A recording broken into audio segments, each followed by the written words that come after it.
السلام علیکم ورحمۃ اللہ وبرکاتہ۔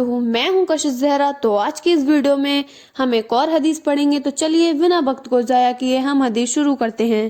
اعوذ باللہ من الشیطان الرجیم، بسم اللہ الرحمن الرحیم۔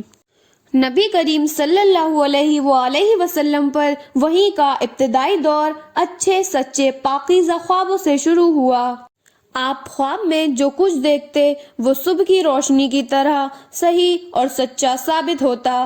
پھر من جانب قدرت آپ تنہائی پسند ہو گئے اور آپ نے غار حرا میں خلوت نشینی اختیار فرمائی اور کئی دن اور کئی رات وہاں مسلسل عبادت اور یاد الہی و ذکر اور فکر میں مشغول رہتے، جب تک گھر آنے کو دل نہ چاہتا تو شاہ ہمراہ لیے ہوئے وہاں رہتے۔ تو شاہ ختم ہونے پر ہی اہلیہ محترمہ خدیجہ رضی اللہ تعالی عنہا کے پاس تشریف لاتے اور کچھ توشہ ہمراہ لے کر پھر وہاں جا کر خلوت اوزی ہو جاتے۔ یہی طریقہ جاری رہا یہاں تک کہ آپ پر حق منکشف ہو گیا اور آپ غار حرا میں قائم پذیر تھے کہ اچانک حضرت جبرائیل علیہ السلام آپ کے پاس حاضر ہوئے اور کہنے لگے کہ اے محمد پڑھو۔ آپ فرماتے ہیں کہ میں نے کہا میں پڑھنا نہیں جانتا۔ آپ صلی اللہ علیہ وسلم فرماتے ہیں کہ فرشتے نے مجھے پکڑ کر اتنے زور سے بھینچا کہ میری طاقت جواب دے گئی، پھر مجھے چھوڑ کر کہا پڑھو۔ میں نے پھر وہی جواب دیا کہ میں پڑھا ہوا نہیں ہوں۔ اس فرشتے نے مجھے نہایت ہی زور سے بھینچا کہ مجھے سخت تکلیف محسوس ہوئی۔ پھر اس نے کہا کہ پڑھو۔ میں نے کہا کہ میں پڑھا ہوا نہیں ہوں۔ فرشتے نے تیسری بار مجھ کو پکڑا اور تیسری مرتبہ پھر مجھ کو بھینچا، پھر مجھے چھوڑ دیا اور کہنے لگا کہ پڑھو اپنے رب کے نام کی مدد سے جس نے پیدا کیا اور انسان کو خون کی فٹکی سے بنایا، پڑھو اور آپ کا رب بہت ہی مہربانیاں کرنے والا ہے۔ پس یہی آیتیں آپ حضرت جبرائیل علیہ السلام سے سن کر اس حال میں غار حرا سے واپس ہوئے کہ آپ کا دل اس انوکھے واقعے سے کانپ رہا تھا۔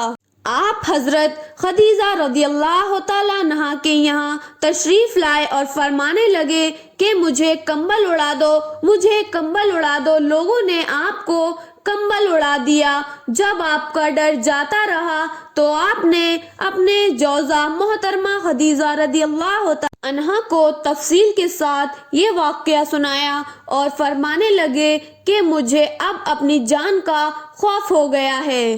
آپ کی اہلیہ محترمہ خدیجہ رضی اللہ تعالی عنہا نے آپ کی ڈھارس بندھائی اور کہا کہ آپ کا خیال صحیح نہیں ہے، اللہ کی قسم آپ کو اللہ کبھی رسوا نہیں کرے گا۔ آپ تو اخلاق فاضلہ کے مالک ہیں، آپ تو کنبہ پرور ہیں، بےکسوں کا بوجھ اپنے سر پر رکھ لیتے ہیں، مفلسوں کے لیے آپ کماتے ہیں، مہمان نوازی میں آپ بے مثال ہیں اور مشکل وقت میں آپ امر حق کا ساتھ دیتے ہیں۔ ایسے اوصاف ہنسنے والا انسان یوں بے وقت ذلت خواری کی موت نہیں پا سکتا۔ پھر مزید تسلی کے لیے حضرت خدیجہ رضی اللہ تعالی عنہا آپ کو ورقہ بن نوفل کے پاس لے گئیں جو ان کے چچا زاد بھائی تھے اور زمانہ جاہلیت میں نصرانی مذہب اختیار کر چکے تھے اور عبرانی زبان کے قاطب تھے۔ چنانچہ انجیل کو بھی حسن منشائے خدا بندی عبرانی زبان میں لکھا کرتے تھے۔ انجیل نصرانی زبان میں نازل ہوئی تھی، پھر اس کا ترجمہ عبرانی زبان میں ہوا۔ ورقہ اسی کو لکھتے تھے۔ وہ بہت بوڑھے ہو گئے تھے، یہاں تک کہ ان کی بینائی بھی رخصت ہو چکی تھی۔ حضرت خدیجہ رضی اللہ تعالی عنہا نے ان کے سامنے آپ کے حالات بیان کیے اور کہا کہ یہ چچا زاد بھائی اپنے بھتیجے محمد صلی اللہ علیہ وسلم کی زبانی ذرا ان کی کیفیت سن لیجئے۔ وہ بولے کہ بھتیجے آپ نے جو کچھ دیکھا ہے اس کی تفصیل سناؤ۔ چنانچہ آپ صلی اللہ علیہ وآلہ وسلم نے از اول تا آخر پورا واقعہ سنایا، جسے سن کر ورقہ بے اختیار ہو کر بول اٹھے کہ یہ تو وہی ناموس معزز رازدان فرشتہ ہے